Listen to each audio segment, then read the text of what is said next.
Okay, welcome back. This is Mr. Hassan's Maths channel, and I'm now answering question number 7 from the Edexcel GCE Mechanics M1 June 2004 paper, very old paper here. And this question is actually a question that I have included in one of my test your understanding pages for my classes. So when I've gone through a certain topic, I give them, it's one of the questions I give them to do, to try for like homework, and then we go over it together. So one of the students has requested that I make a video about this question. Now you'll notice those students who attended that class will notice that there's a slight difference between this question and the question that I actually gave you. And the difference is this sentence here: the coefficient of friction between each particle in the plane is 2/7. In fact, the question that I gave mentions the resistance to motion of particle P and Q are 8/7g and 12/7g. Okay, because up till the point that we studied this particular part of the chapter, we haven't gone through friction yet.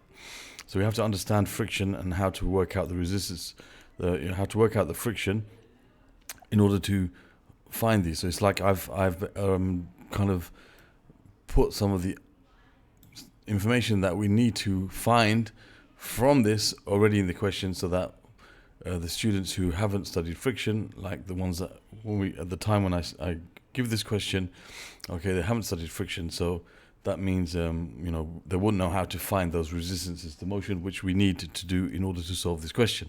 So those of you who maybe haven't studied friction yet, you can wait until I've shown how this becomes 8/7g and 12/7g for P and Q as resistance to motion, and from then on you should be able to understand what's going on.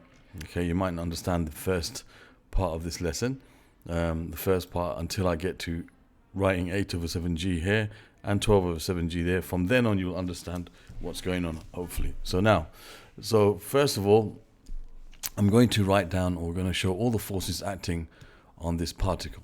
Okay, so all of you should be able to understand that. So basically we got the weight of P and the weight of Q. Now, the weight of P and the weight of Q acts vertically downwards. Okay, and the weight of P is 4g newtons, and the weight of Q is 6g newtons. You have the force pulling on this side here.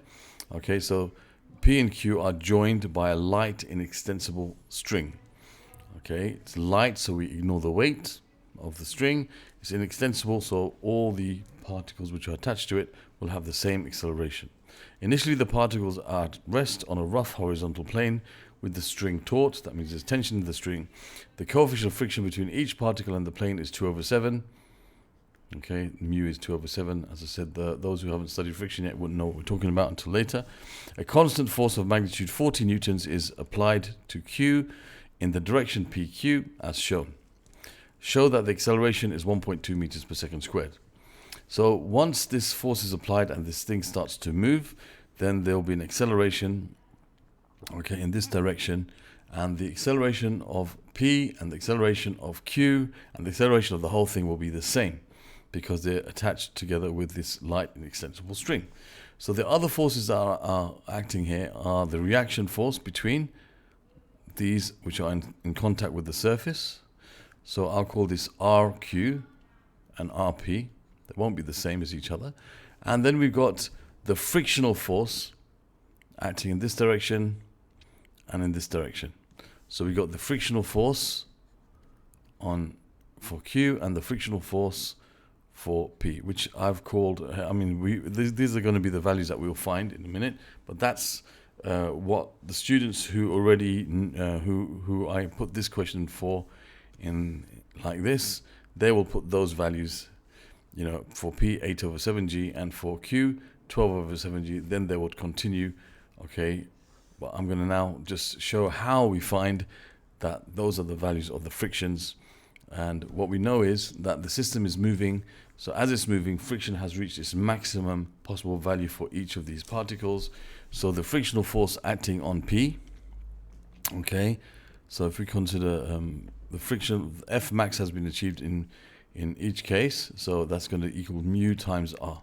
So if we consider P, we've got to find what R is, RP, the reaction force at P, which is going to be equal to the weight. There's no other forces at an angle or anything, so RP is equal to 4G newtons.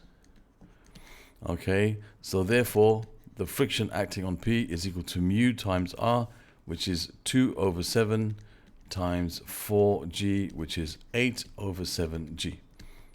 That's the frictional force acting on P, as we can see from what I put earlier. And for Q, we can say that the reaction force at Q, is equal to its weight, which is 6G newtons. So therefore, the frictional force on Q is going to be mu times 6G. Okay, the coefficient of friction, the surface, times 6G. Okay, the reaction force, that's going to be 12/7G newtons, as I mentioned over here. So that's how we found those resistances to motion. Okay, and that's where the students who have, not studied friction would have had this question in the test your understanding that I gave them. Now, so once those forces are drawn in there, which I'll just put now, we have 8/7G here, 8/7G newtons, and 12/7G newtons over there. Once we have those drawn in, now we can think about how to solve this problem. Now, the other forces acting inside this system are going to be this in the string, the tension. So P is being pulled along in this direction, so there'll be a tension in the string over here. And also, because Q is pulling on P, P is pulling back on Q, kind of holding it back a bit, all right, slowing it down a bit, you could say. So there's a tension acting in this direction on P, if you consider the forces acting on P, and a tension acting in this direction on Q, if you consider the forces acting on Q. What we want to find is the acceleration of the whole system. Now, what we can do when we have connected particles which are connected by light in extensible strings and they are moving in the same direction, we can treat them as one big block. And that's exactly what I'm going to do here, so that I can work out the acceleration of the whole system, which will be the same as the acceleration of each part of the system. So if I consider one whole, consider the system, if I consider the system as a whole, okay, as a whole system, okay, I will have basically the combined masses. It's like one big mass, okay, which would be 4G plus 6G, that's 10G. So the weight would be 10G newtons. Okay, that will be 4 and 6 kilograms. So 10G newtons will be the weight. And then we'll still have this 40 newtons force acting in this direction, and the frictional force will be combined of those two. So the two frictional forces will combine together. That will give you 20/7G, 20/7G newtons. Okay, we still have the reaction force, which is going to be the same as that, but we don't need to worry about that now.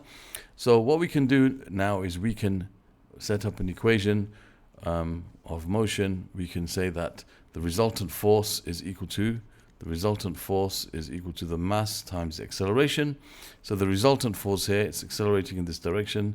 The resultant force here is 40 minus 20/7G, taking this side as positive as it's accelerating in that direction, and that's equal to the mass. The mass is 10 times the acceleration A. So we've got to find what A is. So basically we have everything we need now. So we can say that A is going to be 40 minus 20/7G divided by 10. And that will give us our acceleration, which we can just use a calculator to find. So we have fraction 40 minus, I'll put another fraction here, 20/7G, I'll put that as times 9.8 divided by 10. And that gives us 6/5, which is 1.2, 1.2 meters per second squared. And that's what we had to show. So we can see for sure that's correct. That's the acceleration of the whole system, okay, which means it's acceleration of Q, okay. As the system is connected by an inextensible string, therefore the acceleration of Q, is it Q that I've had to find? Yeah, is equal to the same as everything else, 1.2 meters per second squared, something like that. Even if you wrote A equals 1.2, that should be fine. All right, so part B says calculate the tension in the string when the system is moving. Okay, so now here's the diagram that we have. We're going to find we're going to calculate the tension in the string when the system is moving. So we have all the forces now, and we have the acceleration. Now, what we can do is when we want to find the tension in the string, we don't want to look at the system as a whole because that kind of like eliminates the tension. So I can concentrate now on one particular part of the system. So I could look at Q on its own, or I could look at P on its own. Now I'm thinking P is better to look at because it has less forces acting on it. Okay, here you have 40 newtons, the tension acting backwards and the frictional force acting backwards. Here you only have these two forces acting in the direction that it's moving. So if I consider just P, if I just consider P alone, and I resolve the forces acting in the direction of motion, then the resultant force is the tension minus 8/7g, and that's equal to the mass, which is 4, the mass of P only, 4, times the acceleration, which is 1.2. Okay, so that's the resultant force equals the mass times the acceleration. So we can say the tension in the string is going to be 4 times 1.2, which I think is 4.8, plus 8/7g. So we can work out what that gives us. So we have 4 times 1.2 plus 8/7 times 9.8. Okay, and that should give us our answer, which is 16 newtons. So the tension in the string is equal to 16 newtons. There's the answer to part B. And then part C says, state how you have used the information that the string is inextensible. I've kind of already mentioned it, but how did we use that in our calculations? That we assumed that the whole system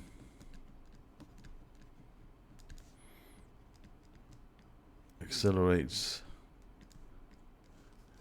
okay, has the same acceleration, I could say, better, as each part of the system. The whole system has the same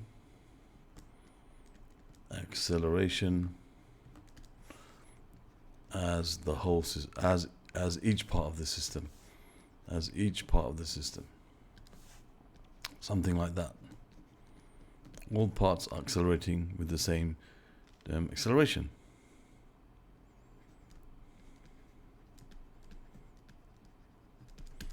Okay, so therefore we can say, anyway, that's fine. That's enough for 1 mark. Don't need to go into more detail than that. So there's the answer to part A, part B, and part C. Now on to part D. Okay, part D says, after the particles have been moving for 7 seconds, the string breaks. The particle Q remains under the action of the force of magnitude 40 newtons. Show that P continues to move for a further 3 seconds. Okay, so now when the string breaks, basically this tension that was here in the string is gone. Okay, so if we consider the particle P, okay, the particle P, the only forces acting on it, which is, this is 4 kilograms, the only forces acting in the direction of motion are basically the frictional force, which is acting opposite to this direction. So it's accelerating in this, it's moving in this direction, but now it's going to be under a force in the opposite direction. So of course it's going to decelerate, okay, until it comes to rest. Because why? the string has broken and there's no tension now in the string. Okay, so we need to find, we need to show that it moves for another 3 seconds. Okay, another 3 seconds. So basically, we need to use the Suvat equations. Okay, Suvat. All right, but that's gonna have to start from after it's, after the 7 seconds has passed. So we got to first calculate what was the speed it was moving at after 7 seconds under the original situation, before the string broke. So we can say before the string breaks, okay, before the string breaks, we can use Suvat to find out what its speed is at the time that the string broke. Okay, so we know that it was relief from rest. We want to find what the velocity was or is after 7 seconds. We know the acceleration was 1.2 meters per second squared, and we know it was moving for 7 seconds. So we can simply use v equals u plus at to find the speed after 7 seconds. In the initial situation before the string broke, you have 0 plus 1.2 times 7. Okay, so 1.2 times 7, I think that's 8.4. Okay, 1.2 multiplied by 7 gives you 4205, which is 8.4 meters per second. So that's the speed it was going at the point that the string broke. Now, when the string breaks, there's a new situation, okay, which is given by this. The new situation is given by this. We're going to consider P first. All right, so you have the force acting, okay, in this direction, which is just the frictional force. P is not being pulled along now. Just is subjected to this frictional force here. So we got to calculate for how long it's been going. So this is the new situation now. It's changed. So now in the new situation, we can say, all right, the initial speed is 8.4 meters per second. 8.4 meters per second. Why? Because that's the speed it was going at the point that the string broke. Okay, and the final speed is 0 because it continues to move for 3 seconds. It means it's going to come to a halt. We need to find the acceleration, okay, and we need to show what that t is 3. So we've got to find what t is. So if we think about now the acceleration that the system is under, we can resolve the forces in this direction because it's moving in this direction, okay, but of course it's not with the same acceleration because now there's no tension. So the forces acting on it has changed, therefore the acceleration has changed. Okay, so if we think about it, if we consider the direction of motion as positive, the only force acting is in the opposite direction. So you're going to have minus 8 over 7g. Okay, that's the resultant force, and that's equal to the mass, which is 4 times the acceleration. So therefore the acceleration is going to be minus 8 over 7g divided by 4, which is going to be 8 over 4, which is 2, minus 2 over 7g. That's the new acceleration, minus 2 over 7g. Okay, so therefore we can find the time. We know v equals u plus at. I guess that's the easiest one to use. So we say 0 equals u, which is 8.4 plus minus 2 over 7g times the time. So therefore we can say the time is going to be equal to, if I subtract 8.4 from both sides, minus 8.4 divided by minus 2 over 7g, and hopefully that comes out to be the right value. So you have minus negative 8.4 divided by minus 2 over 7 times 9.8. That gives us 3 seconds. Okay, 3 seconds. As we can see, okay, that's what we had to show. Continues for a further 3 seconds. So there we have part D done. So now for part E, it says calculate the speed of Q at the instant when P comes to rest. So now, so for P, the tension in the string is gone. Therefore, there's nothing pulling it forward, and it decelerates until it comes to rest, as we've shown after 3 seconds. For Q, there's no tension holding it back now, and its acceleration is going to of course change. It's going to become more, because now its resultant force will be greater in this direction of the acceleration. So acceleration is going to be greater because there's no tension holding it back. Okay, so now the new situation of Q will look something like this. If we draw the new situation of Q, after the string breaks, you're going to have the 40 newtons still pulling it forward. You're going to have the same resistance to motion, which was 12 over 7g, but the tension in the string is going to be gone. All right, so we know that they both reached a speed of 8.4 meters per second before the string broke, at the point that the string broke. So if we think about the new situation of the particle Q, which has a mass of 6 kilograms, for Suvat, we don't know S, but we know that the initial speed after the string broke was 8.4 meters per second squared. We got to find what the final speed is. Okay, the final speed of Q. Okay, we've got to find it at the time when P comes to rest. The acceleration, we can find it in a second here when we work out the resultant force, but the time is going to be 3 seconds, because that's how long it took P to come to rest. So this, we're going to find the speed of Q at the time when P comes to rest. It doesn't mean P is going to come to rest, of course. No, it doesn't mean Q is going to come to rest. Q is going to continue going. But we want to try and find the speed of Q at that point when P comes to rest, which is 3 seconds after the string broke. So we need to now know the new acceleration. It's not going to be the same as before, of course. So if we take the resultant force in the direction of motion to find the new acceleration, we can say that it's 40 minus 12 over 7g, which is equal to the mass, which is 6, times acceleration, which we want to find. So the acceleration is going to be 40 minus 12 over 7 times 9.8 all over 6. And that will give us the new acceleration. So fraction 40 minus 12 over 7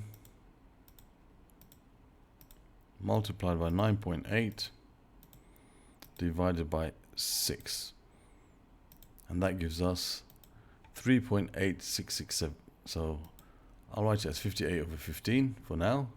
58 over 15 meters per second squared. I'll write it in its exact value. So that is now the new acceleration of the system, okay, after the string has broken. And now we've got to find the speed after 3 seconds. So again, we can use the very simple equation of motion, V equals U plus AT. So we're going to find the velocity or the speed after 3 seconds. So the initial speed is 8.4, and you're going to have the acceleration as 58 over 15 times 3. Okay, and that will give us our answer. So if we take this 58 over 15 multiplied by 3, and then we add 8.4 to that, that gives us 20. So the velocity is 20 meters per second. Okay, so that is the speed of Q when P comes to rest. So we can say the speed of Q when P comes to rest is equal to 20 meters per second. 20 meters per second. Okay, and there's the answer to this question. All right, that's the end of this question, part E. Other questions from this particular paper, if I'm ever asked to answer any of them, will be in the playlist that should appear in this area over here. Other questions from the topic at hand, which is dynamics and connected particles, will be found in the playlist in this area. And you can subscribe to my channel by clicking on this link. Thank you for watching, and see you soon.